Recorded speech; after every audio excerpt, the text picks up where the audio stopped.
आज मैं उनसे कह देना चाहता हूं जो हमारे युवाओं को गलत कहे, हमारे युवाओं के बारे में गलत कहे कि युवाओं ने देश की ये संपत्ति नुकसान किया, युवाओं ने वो नुकसान किया। ऐसा युवा कभी नहीं कर सकता है।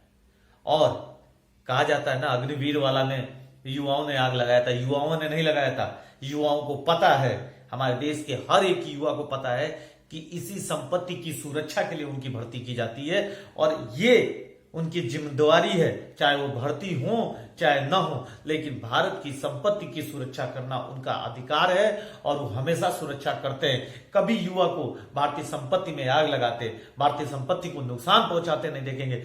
चंद नेतागिरी में जुटे हुए कुछ गलत लोग हैं जो कि इनके बीच में आके गलत काम करते हैं। चाहे आप दानापुर स्टेशन देख लीजिए, चाहे पटना स्टेशन देख लीजिए, किसी भी स्टेशन पे युवाओं ने सपाट मारा, बीम मारा, सब कुछ करके दिखाया, दौड़ के दिखाया, डबल जंपिंग करके दिखाया कि मेरे अंदर क्षमता है अपनी देश की सुरक्षा करने की, मेरे को क्षमता है इस रेल की सुरक्षा करने की, मेरी क्षमता है इस देश की संपत्ति की सुरक्षा करने के लिए।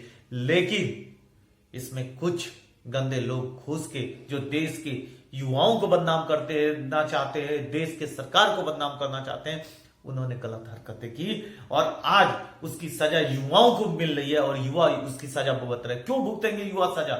भारत सरकार से मैं पूछना चाहता हूं, अन्य राज्य सरकार से पूछना चाहता हूं कि जो गलत है उसको सजा दीजिए, लेकिन हर एक युवा गलत नहीं है और हर एक व्यक्ति गलत नहीं है। उन युवाओं को रोजगार दीजिए, उन युवाओं के लिए आगे आइए, संघर्ष करिए। ये देश की महानता है कि हमारे देश में सबसे अधिक युवा है और युवाओं का देश बनाना है, नौकरों का देश नहीं बनाना है। इसे बार बार इस चीज के लिए मैं संघर्ष कर रहा हूं, लड़ रहा हूं, लेकिन क्यों नहीं सुन रहा है, कोई युवा भी आगे नहीं आ रहा है। क्यों? क्योंकि तुम लोग को डांस देखना है, नाच देखना है, इसके आगे तुम लोग को कुछ नहीं करना है। तो क्या नौकरी कहां से पाओगे? घंटा से पाओगे नौकरी? मेहनत करनी पड़ती है, जज्बा लाना पड़ता है, सीखना पड़ता है कहीं से कि नौकरी कैसे पाई जाए। तुम लोग 10 दिन के लिए फिजिकल करोगे, 5 दिन के लिए पढ़ाई करोगे, सोचोगे कि नौकरी मिल जाए, उसके बाद कहोगे कि आज के युग में नौकरी नहीं है, सरकार रोजगार नहीं दे रही है।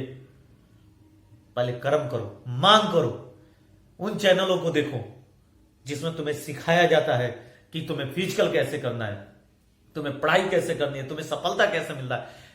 ये जब तक नहीं करोगे, सही तरीका नहीं पकड़ोगे, ट्रिक नहीं पकड़ोगे, तब तक तुमको रोजगार नहीं मिल पाएगा। और नेतागिरी से दूर रहो। युवाओं से बार बार कह रहा हूं, वोट का जरिया मत बनो, रोजगार का जरिया बनो। उनको मजबूर करो कि तुमको रोजगार दे, तब वोट दो।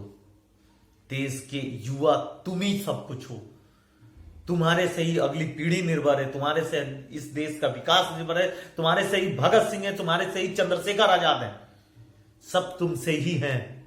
और हजारों बार इस देश के युवाओं ने यही दिखाया। भगत सिंह कौन थे? युवा थे। चंद्रशेखर आजाद कौन थे? युवा थे, जिन्होंने अपने देश के लिए लड़ा।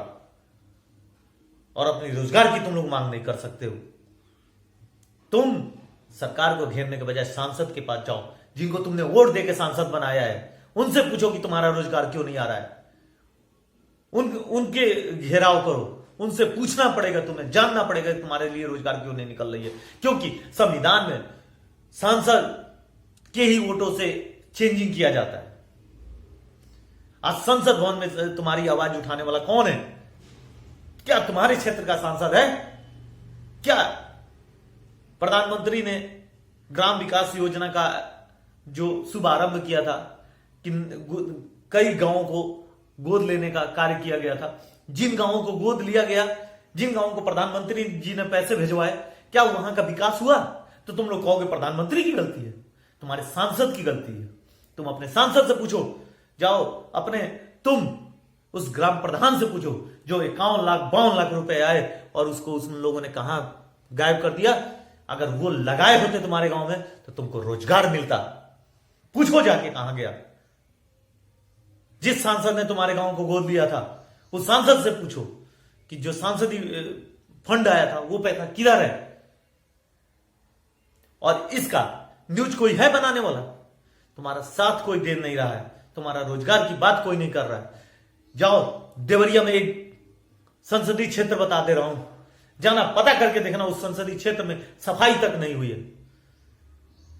देवरिया जिला उत्तर प्रदेश में सलेमपुर संसदीय क्षेत्र है, जिसमें ग्राम माथापार पड़ता है और उसी गांव के सांसद हैं उसी गांव के उन्हीं की छोटे भाई की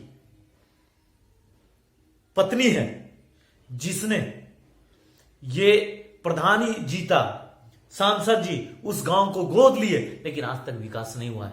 उस गांव में जाके घुस के देख लो कि क्या ये सांसद का गांव है, क्या कोई रोड देख लो उन सांसद जी के गांव तक जाता है बढ़िया, जानते हो क्यों नहीं जाता है? सिर्फ तुम्हारी कमियों की वजह से। उनको पता है कि तुम्हें रोड बना के देंगे विकास कर देंगे तो तुम उन्हें वोट नहीं दोगे, तुम्हें ज्ञान हो जाएगा, तुम्हें नॉलेज हो जाएगा कि वोट किसको देना है, इसलिए तुमको ज्ञान नहीं दे रहे हैं। लेकिन तुम्हारा तो हक है ना, मांगो उसको, छीनो।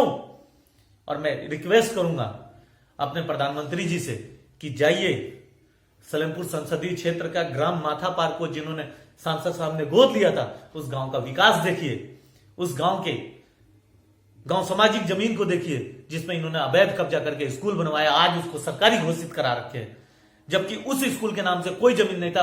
उठा के देखिए जो स्कूल के नाम से था जमीन, वो स्कूल आज है ही नहीं वहां। जब है नहीं तो उस पर अवैध कब्जा किस आधार से हुआ, और उस गांव का विकास क्यों नहीं हुआ, और उस तालाब को अपने स्कूल के नाम से किस आधार से करवा लिए?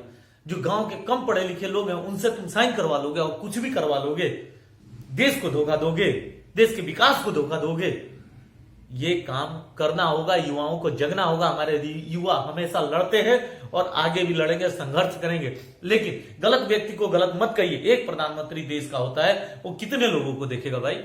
वो वहां से फंड दिया ना, उसका काम है फंड देना, फंड दिए उन्होंने, उसके बाद आपका सांसद का काम है कि आपके गांव का, आपके देश का विकास करे। आपकी आवाज बन के संसद भवन में उठाए कि युवाओं को हमारे यहाँ रोजगार नहीं मिल रहा, हमारे युवा इस काबिल है, लेकिन आप लोग कुछ नहीं कर रहे हो। जगो, अभी भी टाइम है, जग के दिखाओ और अपने देश के लिए, अपने रोजगार के लिए और आने वाली पीढ़ियों के लिए लड़ो मेरे भाई, वरना डांस और टिक टाक देखते रह जाओगे, जीवन खत्म हो जाएगा। जय हिंद, जय भारत।